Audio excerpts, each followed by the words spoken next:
चिंता मन चिंता हरे, शिप्रा करे निहाल, दया करे माँ हर सिद्धि, रक्षा करे महाकाल। हर हर महादेव। मैं भावना शर्मा स्वागत करती हूँ आप सभी का हमारे YouTube चैनल स्पिरिचुअल टॉक्स में। श्रावण की इस बेला में आगे बढ़ते हुए आइए आज बात करते हैं षष्ठी के सजन की। और षष्ठी के सजन की जब बात आती है तो याद आते हैं हमें परमपिता ब्रह्मदेव, भगवान ब्रह्मा। भगवान ब्रह्मा जब षष्ठी की रचना कर रहे थे वे मानसिक रूप से किसी चीज़ को लेकर बड़े परेशान थे, बड़े उदास थे कि नर की उत्पत्ति तो हो चुकी है परंतु षष्ठी का सजन नहीं हो रहा, षष्ठी आगे नहीं बढ़ रही। इस बात से चिंतित होकर उन्होंने महादेव का ध्यान किया और महादेव के लिए बहुत पूजा अर्चना की, उपासना की। से प्रसन्न होकर महादेव भगवान ब्रह्मा के सामने अर्धनारीश्वर के रूप में आए। उनका एक भाग माँ उमा और दूसरा भाग स्वयं महादेव का था।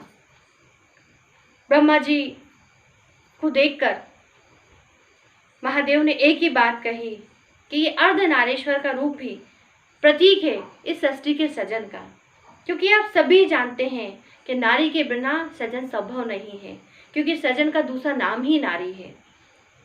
अब भगवान परमपिता ब्रह्मा जी की इस बात की परेशानी मिट गई और भगवान वरदान देकर चले गए। सीधे सीधे महादेव ने हमें इस बात का बताया कि आधे भाग में माँ पार्वती का या उमा का होना और आधे भाग में महादेव का होना ये दर्शाता है कि नर और नारी बराबर हैं। ये आज के युग में जो कहा जाता है ना कि महिलाएं पीछे हैं और ऐसा है वैसा है, कहीं बहुत ज़्यादा बातें की जाती है विमेन एम्पावरमेंट की या महिला सशक्तिकरण की।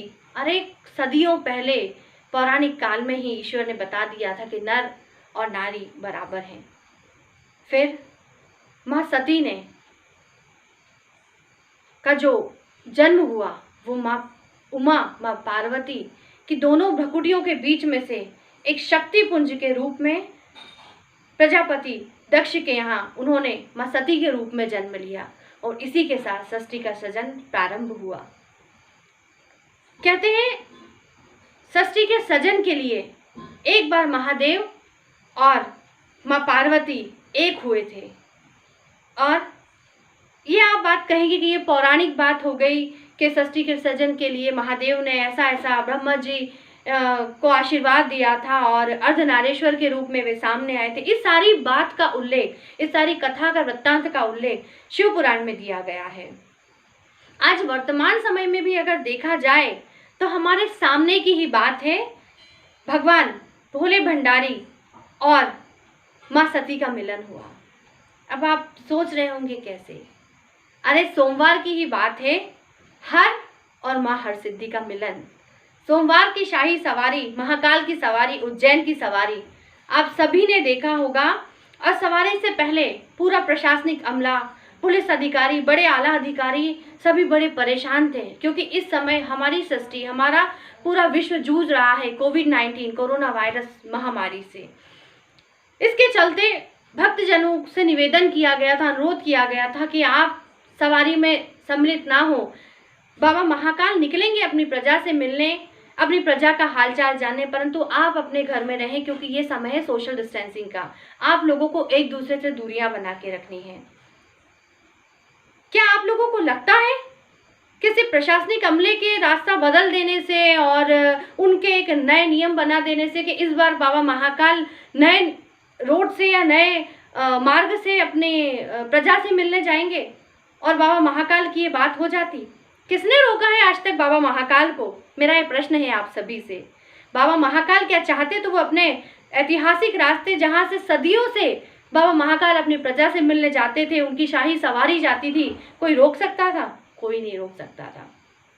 ये प्रमाण है कलयुग में इस बात का कि एक समय भगवान महाकाल या महादेव और माँ उमा एक हुए थे अर्धनारीश्वर के रूप में षष्ठी के सजन के लिए। और आज जब माँ हरसिद्धि के दरबार में भगवान भोले शंभू गए हैं ठाट बाट से, तो माँ हरसिद्धि स्वयं आई है भगवान को उनकी आराधना के लिए, उनसे मिलने के लिए द्वार पे आतिशबाजियां की गई, खूब स्वागत किया गया और उसके बाद साफा भी भगवान को बंधवाया गया। तो ये ईश्वर का साक्षात प्रमाण है कि उस समय भी वे मिले थे और आज भी वे मिले हैं इस विनाश से हमें बचाने के लिए। ये साक्षात प्रमाण है। हर कहते हैं इतिहास रचा जाता है और इतिहास अपने आप को दोहराता है। उस समय पौराणिक काल में भी भगवान मिले थे और आज भी भगवान मिले हैं। ये है महादेव की शक्ति, ये है महाकाल की शक्ति और महाकाल का साक्षात हमारे समक्ष होना, या हम उनकी प्रजा के लिए उनका इतना ज़्यादा अपनी प्रजा के लिए प्रेम होना। तो ये सभी ने आपने देख लिया। और महाकाल का जैसे मैंने हर अपने वीडियो में कहा है कि खूब पूजा अर्चना कीजिए, खूब भगवान पर आस्था रखिए, क्योंकि आप अगर आस्था रखते हैं तो पत्थर में भी आपको भगवान नजर आते हैं। आस्था होती है दिल से, हमारे दिल से अगर हम मानेंगे तो ईश्वर हर जगह हमारे लिए आएगा। तो आप सभी सुरक्षित रहें, अपने अपने घरों में रहें, हमारी सुरक्षा हमारे हाथ में है। परंतु बाबा महाकाल ने तो सोच ही लिया है कि इस महामारी से वे हमें बचाएंगे और हमारे बाबा महाकाल के भक्तों की वे रक्षा करेंगे। हर हर महादेव, जय श्री महाकाल। हमारे चैनल स्पिरिचुअल टॉक्स को लाइक, शेयर और सब्सक्राइब जरूर करें। आपका एक लाइक हमारे लिए बहुत बहुत बहुत महत्वपूर्ण है।